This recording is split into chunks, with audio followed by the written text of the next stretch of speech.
Bonjour, aujourd'hui c'est lundi 16 août 2021. Afghanistan. Après les erreurs, les questions douloureuses. C'est la décision du président des États-Unis de retirer son troupe du pays pour paraître légitime. Des craintes demeurent concernant les sorts des Afghans et de la proximité des talibans avec l'Al-Qaïda. L'éditorial du Monde. Il y a près de 20 ans, en réponse aux attaques du 11 septembre perpétrées par Al-Qaïda, les États-Unis sont soutenus des rebelles afghans afin qu'ils renversent les pouvoirs talibans de l'époque.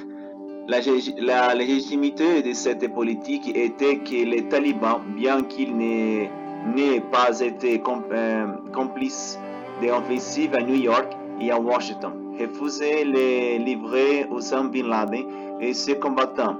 Cette guerre afghane dure du 7 octobre au 17 décembre 2001 et se conclut par une victoire des forces anti-taliban. L'autre aspect primordial de l'engagement en Afghanistan était évidemment la traque des hommes de Al-Qaïda. Or, après la fuite du 16 décembre 2001 de Bin Laden vers le Pakistan, où il fut tué 10 ans plus tard, aucun djihadiste n'est subsisté en Afghanistan. Le président américain Joe Biden, en décrétant une retraite militaire d'Afghanistan avant le 20e anniversaire du 11 septembre, met ainsi fin à une double erreur. D'une part, les Occidentaux n'avaient aucune raison de se déployer en Afghanistan en 2002, l'année suivant la victoire des forces anti-taliban. On n'occupait pas militairement un pays où il n'y a plus d'ennemis à combattre. D'autre part, leur présence même a servi d'aimant aux talibans pour reprendre le combat, alimentant une guerre civile afghane qui n'existait plus fin 2001. Heureux absolu pour les Afghans. La décision de M. Biden est donc difficilement contestable. Il est depuis que George W. Bush a lancé la guerre d'Afghanistan et d'Irak, le troisième président américain élu sur une promesse de mettre un terme aux guerres sans fin de l'Amérique. L'accompli est ce que Barack Obama puis Donald Trump avaient entamé sans aller au bout du processus. Il intervient non seulement le fait que cette guerre était ingagnable, comme les Britanniques et les Russes l'ont eux aussi constaté ces 2 derniers siècles, mais surtout qu'une présence militaire étrangère ne se suffit en rien dans ces conflits entre Afghans. Maintenant que les talibans ont reconquis Kaboul et vont exercer le pouvoir, il ne reste que des questions douloureuses. L'interrogation principale porte évidemment sur le sort des Afghans qui vont vivre pour la seconde fois sous le règne des islamistes radicaux. On peut craindre le prix pour les civils, les femmes, les fonctionnaires qui ont cru depuis des décennies un pays différent. Le précédent règne taliban de 1996 à 2001 fut une horreur absolue pour les Afghans. Une autre interrogation porte sur la raison qui fut en cœur des engagements internationaux de 2001. Les talibans vont-ils redevenir des hôtels pour l'Al-Qaïda? Pour l'Al-Qaïda, ils ne sont engagés lors des négociations avec l'administration Trump sur une retraite militaire américaine à ce que ce ne soit plus le cas. Mais à ce jour, leur lien avec les mouvements djihadistes demeure. Même si la décision américaine pourrait être considérée comme légitime, un parallèle est donc à craindre que M. Biden a vécu comme vice-président de M. Obama après le retrait américain d'Irak en 2011. Le mouvement djihadiste irakien a regagné une telle vigueur qu'il a fallu réengager les troupes quelques années plus tard pour combattre l'organisation État islamique. Nul doute que M. Biden a ses précédents à l'esprit et que, au-delà de la déroute spectaculaire des alliés afghans de Washington, il doit prier pour ne pas avoir à renvoyer des soldats en Afghanistan dans quelques mois ou quelques années pour y combattre une nouvelle génération de djihadistes internationaux.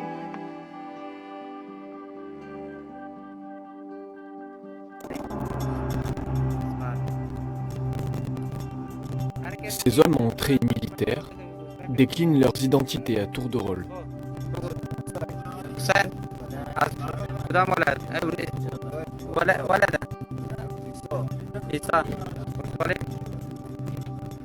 Sur le bras, certains portent un écusson. Il s'agit d'un écusson de l'armée nationale afghane.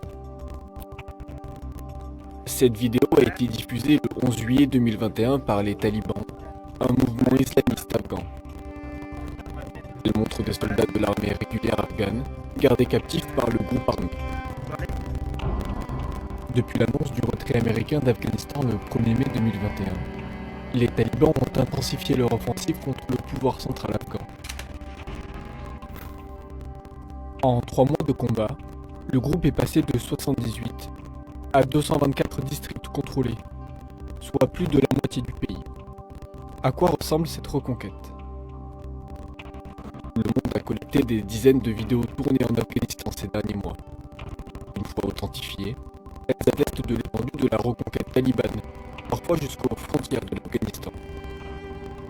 Elles montrent aussi qu'au-delà de la propagande, cette reconquête ne se fait pas sans résistance.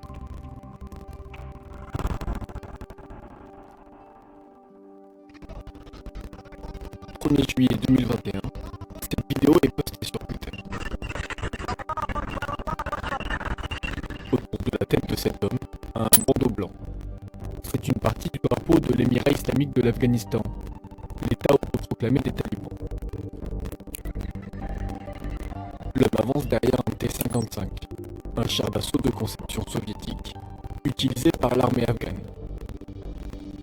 Il semble être issu d'une base de l'armée nationale afghane, dont on voit les drapeaux ici. Il s'agit vraisemblablement d'un char dérobé à l'armée afghane. La veille, le 30 juin 2021, cette autre vidéo est publiée. On y voit 5 combattants, assis sur un char en train de progresser entre des bâtiments. Au moins 2 d'entre eux sont également présents sur la première vidéo. À l'arrière, on remarque 2 grilles orientées de manière identique. Il s'agit du même groupe de talibans et du même tank. Ces montagnes ici sont identiques à celles que l'on peut observer sur cette reconstitution 3D de la vallée à partir d'images satellites. La vidéo a été prise ici, dans la vallée d'Al-Assaï, province de Kapisa. Entre 2008 et 2012, c'est précisément dans cette vallée que la France avait déployé une partie de ses soldats face aux talibans.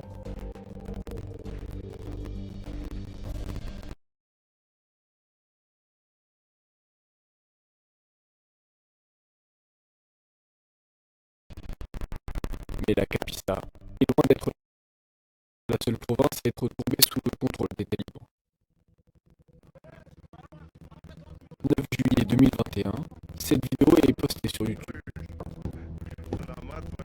On voit plusieurs hommes armés, sans uniforme.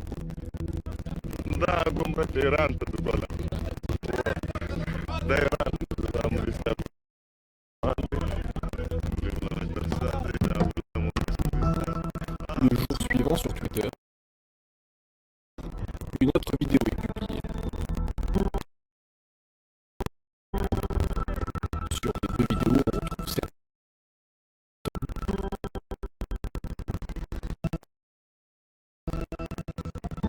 puis celui-ci.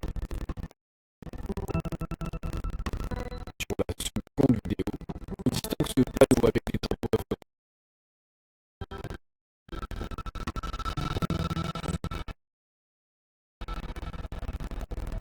Puis un homme, en uniforme avec un drapeau iranien sur le bras. Ces vidéos ont été tournées ici, à Islam Kala, dans la province d'Herat, à la frontière iranienne. Depuis le début de leur offensive, au moins 4 autres postes frontières sont tombés sous le contrôle des talibans, à la limite avec le Turkménistan, l'Ouzbékistan, mais aussi le Tadjikistan et le Pakistan. Et si l'on en croit la propagande talibane, cette reconquête se fait sans résistance.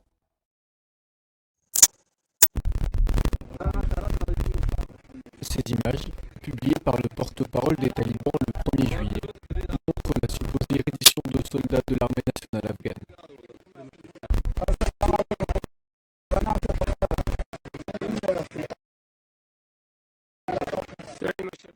Une reddition sans coup de feu et avec des accolades faites à chaque soldat.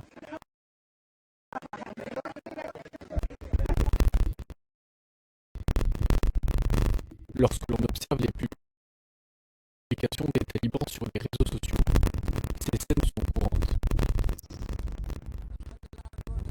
Les soldats renoncent au combat et rejoignent les Moudjahidines. Ils sont favorables à l'émirat islamique en Afghanistan. Pourtant, des combats ont bien lieu. Sur Internet, le gouvernement afghan en fait la promotion.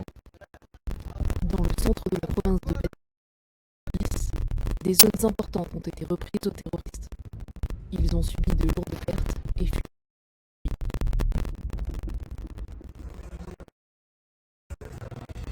Dans certaines régions du pays, les communautés locales mènent elles-mêmes la résistance. Les forces de sécurité afghanes et les forces de soulèvement populaire ont libéré le district de Soukh-Parsa, taliban. Enfin, l'armée afghane dispose de forces aériennes. Cette vidéo a été publiée le 10 juillet par le porte-parole du ministère de la Défense. On y voit un bombardement aérien effectué à 14 km à l'ouest de la ville de Kandahar, sur ce qui est présenté comme une cage des talibans. Composé de drones d'observation, d'hélicoptères et d'avions d'attaque au sol, la force aérienne donne un avantage à l'armée afghane sur les talibans, montés au sol.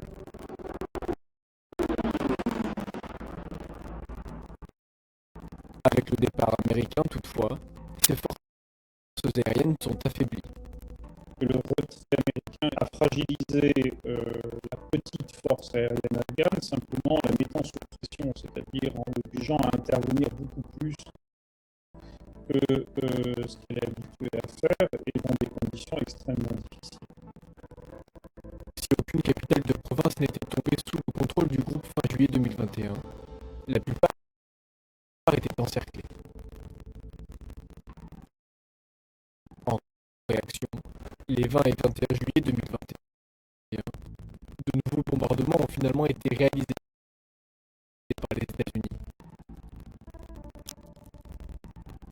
Et pour la première fois depuis plusieurs années, un B-52, l'un des bombardiers les plus importants de la flotte américaine, a été aperçu au-dessus de Kaboul le 20 juillet.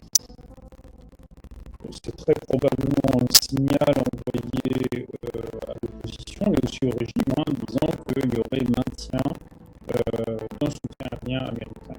Ce qui indique pour moi une inquiétude très claire à Washington sur le fait que le régime pourrait s'effondrer avant même la fin totale du retrait fin août.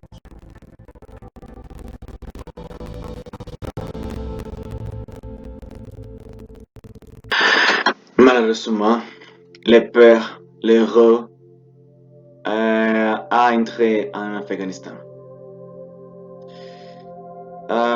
L'espoir d'un nouveau pays de liberté pour le peuple pratiquement a fini. quand le retour des talibans comme gouvernement au pouvoir, la situation de ce pays sera terrible. Je pense que sera terrible. Je pense que l'intervention américaine durant 20 ans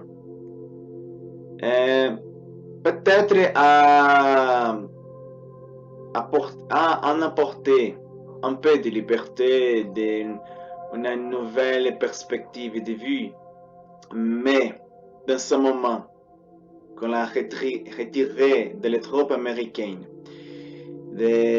sans la force militaire, les talibans peuvent faire quelque chose. De retour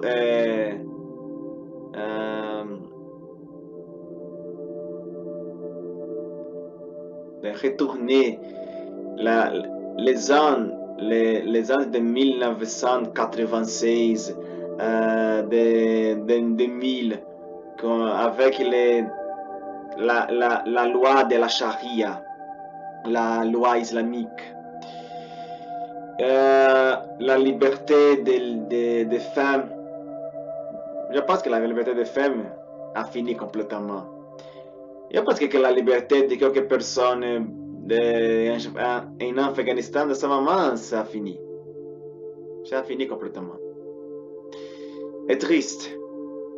Je ne peux pas penser comment vivre. Il est vivre en un pays où tu n'as pas liberté d'expression, de religion, de pensement. Donc je pense que vivre un pays comme l'Afghanistan de ce moment est pratiquement vivre à l'enfer. Dans l'enfer. Les États-Unis sont coupables de grande part de la situation en Afghanistan. Ils ont promis de changer complètement d'un pays, d'emporter liberté,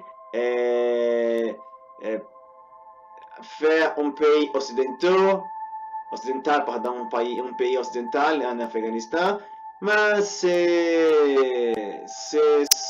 rêves n'est pas marché. Malheureusement, c'est la vie. Et